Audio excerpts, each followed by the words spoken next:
ያው እኔ እንግዲህ ተደምቢያ ወረዳ ቆላድባ ከተማ ናለሁኝ 02 ቀበሌ ቀጠና 2 አለምነት አከለ እባላለሁ።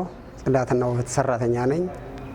አንደኛ ማህበራዊ ህዝብ ለሀገሩ ጽዳትና ውበትን በተመለከተ የከብት ቆሻሻ ሰው በካይ ስለሆነ የፌስታል በካይ ስለሆነ ጽዳትና ውበት ደረቅና ፌስታልም ሆነ የከብቶች ቀንድም አጥንትም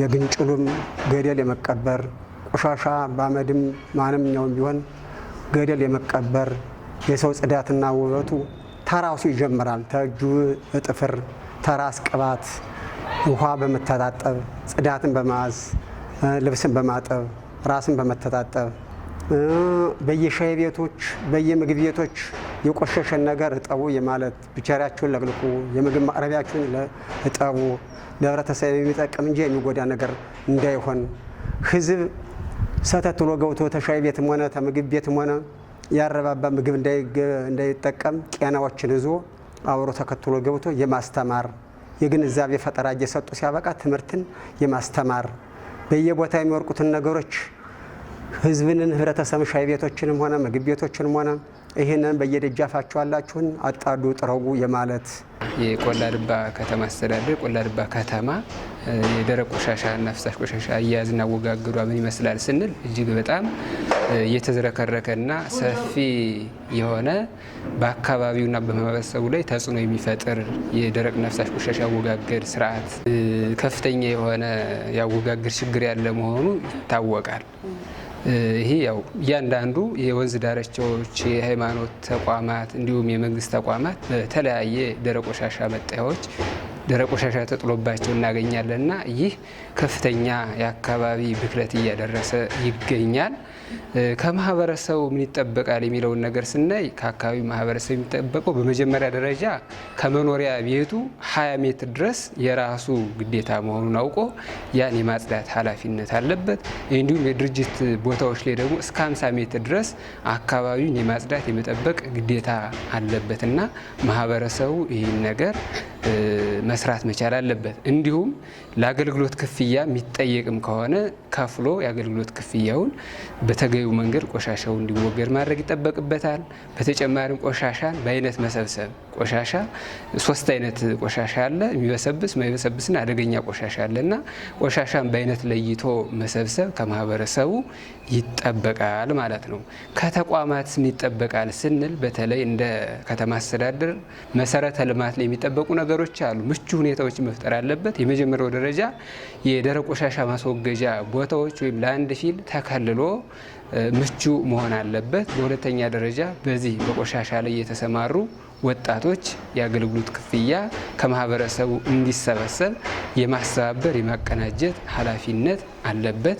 ሶስተኛ ይህን ተግባራዊ በማያደርጉ ደግሞ ከሌሎች ተቋማት ጋር ተቀናጅቶ አዋጆችን መመሪያዎችን በመተግበር አካባቢው ንጹህ እና ለመኖሪያ ምቹ እንዲሆን ማድረግ ኃላፊነት አለበት ማለት ነው። ይህንን ሲያደርግ ነው እያንዳንዱ ነገር አካባቢያችን ንጹህ መሆን የምትችለው። ይህን ማድረግ ተገቢ ነው። ደምቢያ ወረዳ አካባቢ ጥበቃ ጽሕፈት ኃላፊ ነኝ። በዛሬው ዕለት እንግዲህ ግንቦት 28 የዓለም የአካባቢ ቀን ስናከብር አጠቃላይ በጽዳትና በፓናል ውይይት ነው ፕሮግራሞችን ያሳለፍ ነው።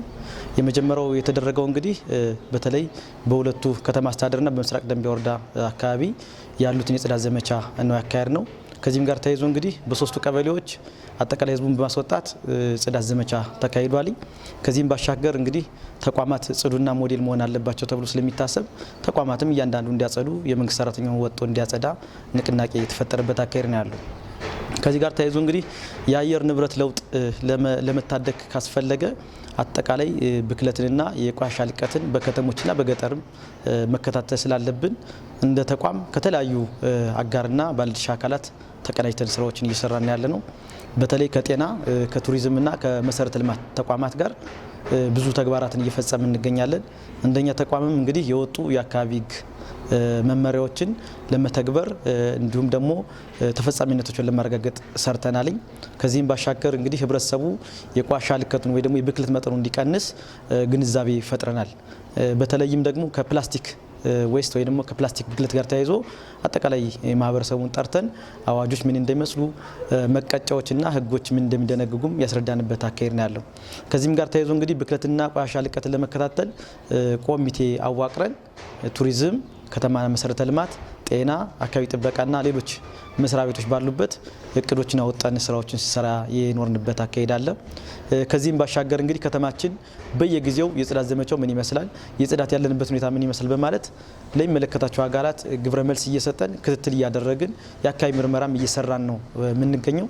በተለይ አብዛኞቹ ከተሞች እንደሚታየው የአካባቢ ጥበቃ ትልቁ ስራው ብክለትን መከላከልና መቆጣጠር እንደመሆኑ መጠን በመሰረተ ልማት የሚሰሩ የቆሻሻ ማስወገጃ ቦታዎችን እጥረት አጋጥሞናል በቆላድባ ከተማ ማለት ነው። በዛሬው ዕለትም ስናከብር ትልቁ ጉዳይ ያደረግ ነው የቆሻሻ መጣያ ቦታዎች እንዴት መስተናገድ አለባቸው፣ ህብረተሰቡ ውስጥ ደግሞ ቆሻሻውን ካጸዳ በኋላ የት መጣል አለበት የሚለውን ነገር የከተማ መሰረተ ልማት ኃላፊው ቁጭ ብሎ መፍትሄ እንዲያቀርብ የተነጋገርንበት አካሄድ ነው ያለው። ከዚህም ባሻገር ደግሞ ወደፊት ምን እንስራ፣ አካባቢ ዓለም ሲበከል ሁላችን ነው ጤናችንም ኢኮኖሚያችንም የሚታወቀውና እንዴት እንስራ የሚለውን አጠቃላይ ጠቅላላ ያሉ ስራዎችን ተነጋግረን እልባትም ለማስቀመጥ የየድርሻችን ወስደን ስራዎችን የተማመንበት አካሄድ ነው ያለው።